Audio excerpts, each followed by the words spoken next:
Hey guys, Peacemaker just wrapped up and the last episode has been all the buzz on social media in the past few days. Did James Gunn mess up? Does he need a break to get better ideas? Is the episode really as bad as people are saying? Let's dive into all this now, so let's go for another complete review and discuss if it was actually a good season finale or not. The episode kicks off strong with a flashback showing a nice moment between Chris and Harcourt in a restaurant called Big Belly Burger, a famous burger joint in the DC universe. Here we have some solid dialogue and Chris and Harcourt really have a great moment together. It's a genuinely good scene and you can feel them enjoying each other's company, and this moment leads them to that boat scene they've been talking about all season. So this prologue is really good because it sets up the promise of a much more intimate episode to dive into Chris's feelings, Harcourt's feelings, and possibly tie up loose ends to make it that epic episode James Gunn promised. So yeah, the episode has a great start, but things begin to drop off pretty quickly. When we return to the present, we see Chris in jail refusing visits from his friends. Chris is still carrying the same feelings we saw in the last episode. He's in such a deep hole that he's rejecting any contact with his friends. He still feels all the guilt from the deaths that occurred and feels like he's the angel of death. And this is where it's clear that the main focus of this last episode isn't Chris, but rather his friends who have the role of lifting Chris up and helping him see who he really is, not just someone who brings death.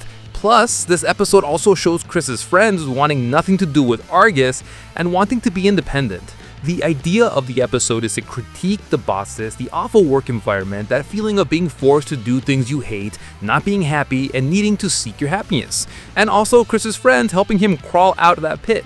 These are the two main narrative focuses of this episode, and they converge into a single goal. It's an interesting idea when you think about it, but that doesn't mean everything was executed perfectly. As we continue with the episode, the Argus agents explore doors without any info on what they're looking for.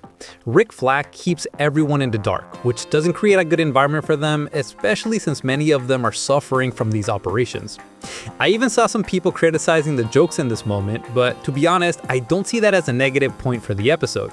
It was mostly Agent Flary making his terrible jokes, and throughout the season, he's always been cracking bad jokes. I'm sorry for whoever liked that character, but I just didn't like Flary at all. But that's okay. It makes sense that this scene was more about Harcourt interacting with him and Jodo Master, and even Sasha Bordeaux herself. Especially since they're gonna form Checkmate in the end and need some good interaction before that. Next, the agents find an open door and enter this super cute world that looks like it came straight out of Wreck-It Ralph. However, there are some extremely dangerous creatures and one of the agents dies, leaving the others pretty shaken. That's the first death we see, and the idea is that slowly these characters will start to rebel against Rick Flag. The first one to rebel is Economos. He spent the whole season trying to get Flag off Peacemaker's back, and here in the last episode, we see him fed up with working for Rick. His arc throughout the season was about being torn between work and friends, and he always chose his friends. Here, he's practically finished with his arc. He even questions Rick Flag's orders, realizing that what they're doing isn't for the good of the people, but, for the benefit of the US government. While Harcourt initially seems indifferent to Argus's decisions, Economos thinks differently. In this moment of the episode, we see he's not very happy because he misses Peacemaker. Not to mention, Eagly is also feeling down and gets sidelined here. Eagly could have easily been explored more, especially since in the episode with Red St. Wild, Eagly was revealed to be a completely different kind of eagle, even portrayed as a DB by Red St. Wild.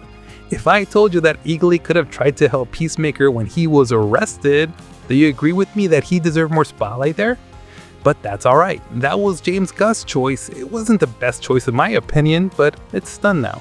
I feel like James Gunn didn't utilize Eagly well in these final episodes. He didn't have a conclusion in the season. It's fine that he defeated his enemy a few episodes back, but since then he hasn't had any standout moments, which is a shame. Not just Eagly, but Vigilante himself was wasted in this season too. Continuing with the episode, Adebayo visits Vigilante and convinces him to use dirty money to free Chris through reverse psychology.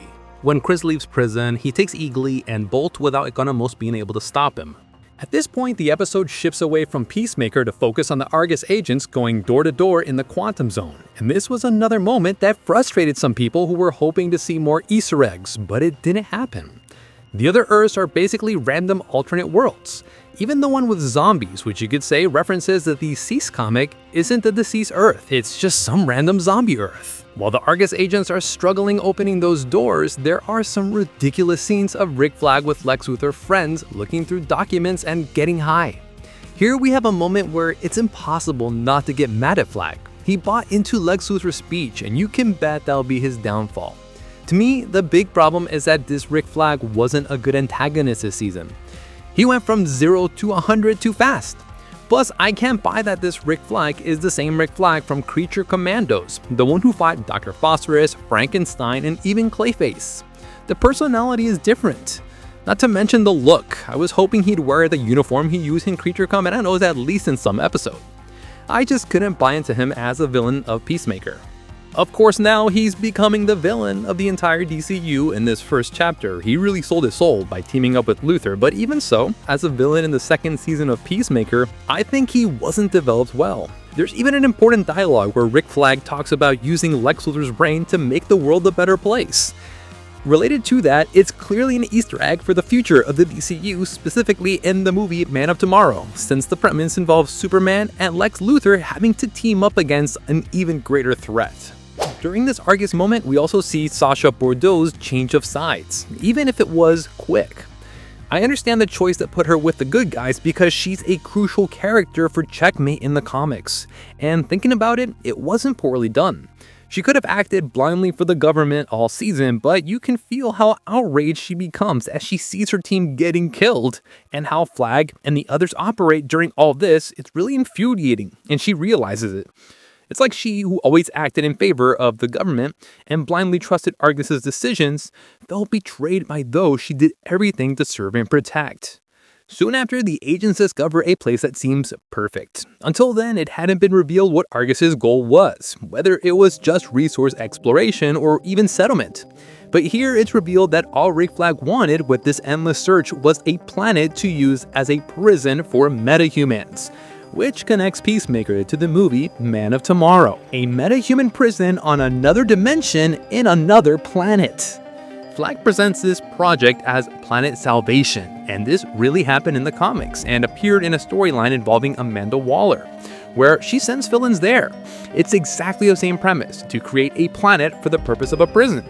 James Gunn has already mentioned this idea of Planet Salvation a bit more, and even though it has happened in the comics, he said it won't be exactly as it was in the comics since he's basically adapting the concept for his plans for the DCU.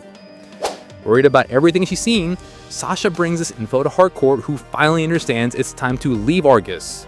She invites Sasha to join her in something with Adebayo. Then the three of them brainstorm an idea. But it's not revealed what it is until the end of the episode. Back to the initial flashback, we finally see the moment when Chris and Harcourt kiss. She can't hold back her feelings and leaves. I know we already knew this happened, but the way this flashback was done was pretty cool in my opinion, and whether we like it or not, it serves the purpose of focusing on the couple of Chris and Emilia, since that needs to be resolved in the present. In the present, Harcourt asks Sasha for help locating Peacemaker. Meanwhile, Adebayo ends things with Kia after realizing they'll be happier going their own ways. And that moment was really good. It was a pretty emotional scene, even if it was predictable. After that, the group needs to locate Chris, and Economics distracts Harperson so Harcourt can find Peacemaker's location. They track down Chris and stage an intervention. This moment was also really good, and one of the most emotional parts of the episode. Chris admits that he feels cursed, but Adebayo tells him no, he's not cursed. He helped her find herself, just like he did for everyone. After all, he's not cursed, he was just following bad orders. Everyone leaves, but Chris manages to pull Harcourt aside, who finally admits that kiss on the boat did mean something. And that's enough for Chris to climb out of that pit. A week later, Chris and Harcourt are enjoying another show on the boat, this time with the band Foxy Shazam, the band that plays the opening music for the second season. Here's a nice moment. And even though many people were disappointed with everything in this episode, the relationship building of the characters was interesting. Sure, this ending isn't the best thing James Gunn has written, it's far from it, but it was a nice moment, and it gave off that vibe that everything turned out well, nobody died, and the characters will now go their separate ways. But there's a catch, and I'll get to that in a minute. For now, I need to talk about Checkmate. The friends snag some dirty money to set up the agency and even invite Judo Master and Agent Flurry to join, and it's finally revealed that this agency is Checkmate. In the comics, Checkmate is a government intelligence agency created by Amanda Waller as a branch of Task Force X, which is the organization behind the Suicide Squad. Its main feature is a hierarchy inspired by chess, with leaders called King and Queen, supervisors, bishops, planners, rooks, few agents, knights, and support staff, pawns. The organization is also divided by colors. White, focus on intelligence, and black, focus on operations.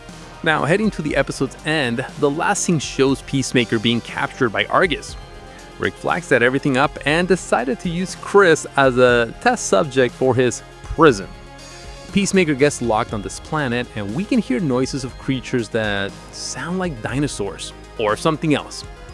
This scene really reminds me of Monsters, Inc. Now that the season is over, we can conclude that yes, Peacemaker used Monsters, Inc. as inspiration multiple times. And that's how the last episode ends, with this hook that might continue in Man of Tomorrow or some other DCU project, since a third season of Peacemaker will be tough to come by. Who knows, maybe we'll get a Checkmate series.